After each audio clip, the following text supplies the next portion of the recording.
So let's take a look at current sources in parallel. We've seen resistors in parallel. How do we handle current sources in parallel? So we've seen that a current source is a type of energy source that provides a constant current to a load even if the resistance of that load changes. Okay? A transistor can be used as a current source. Therefore, current sources are important in electronic circuits. So we're going to look at determining the total effect of a current source in parallel and looking at its operations. So we can see by the representation of what is total current in a circuit, well, we've already seen from Kirchhoff's current law that it's the sum of all the branch currents into and out of a node. So we can see if we have a 1 amp, a 2 amp, and another 2 amp current flowing through a circuit, the total would be, in fact, 5 amps. So if we look at the representation here, depending on the direction of the current, instead of having a summation, we could have a difference here. So if we had a 2 amp, a 2 amp, and a negative 1 amp because of the direction of the current, we would now have a total of 3 amps in the circuit. So you can see from the schematic diagrams the placement of the device or the representation in the circuit, and the direction of the arrow will determine whether or not we have a full summation or a difference at any point. So if we look at the simple circuit below, determine the current through the resistor. If we have two current sources, a 50 milliamp and a 20 milliamp, that really all we have to do is add the sources together, just like we've already seen. All of the sources come together at the node. All of the currents come together at the node, and that would end up becoming the current through that load resistor.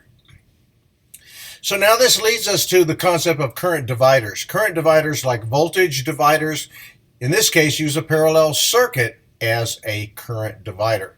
A parallel circuit acts as a current divider, and we've seen that. We've seen that with Kirchhoff's laws. We've seen that when we had to look at how a current divides through different branches and into and out of nodes. So the total current divides among parallel resistors into currents with values inversely proportional to the resistance values. So if we look at this schematic representation, again, total current into the node splits into each branch. Each current is different through the respective resistor, forms back up at the next node, and out through ground. So if we look at that same representation with this pictorial, with this model, the branch with the lower resistance has more current, and the branch with the higher resistance has less current, and it makes sense. So if we had 100 ohms and a 1,000 ohm resistor, just like water flowing through a hose when you pinch it, the branch with the lowest resistance will have the most amount of current. So we can see 60 milliamps versus 6 milliamps based upon the resistance in the circuit. So our current divider formula then can be put together by looking at a typical ladder circuit here. We've got a ladder circuit with several resistors in place, 1 through n, and going back and relying on Ohm's law. If we needed to calculate a current in any branch, we could say that it is based upon the source and the resistance that the current is flowing through.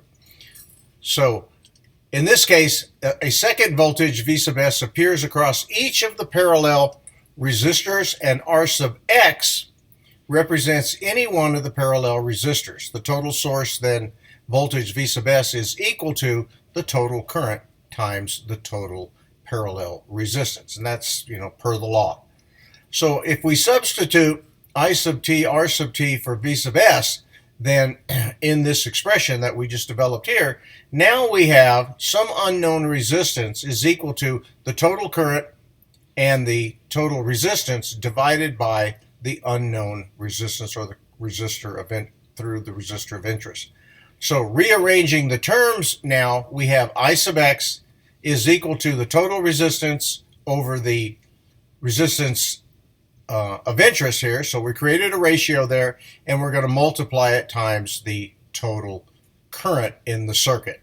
Okay, so the current I sub x through any branch equals the total parallel resistance RT divided by the resistance R sub x of that branch, and then multiplied by the total current I sub t into the junction of the parallel branches. So that becomes our voltage divider. If we take a look at this quick example here, we've got 3 resistors, each with a different value. We've got a source of 10 milliamps. We can first calculate the total resistance, again, by relying on the relationship for conductance, 1 over R1, R2, and R3.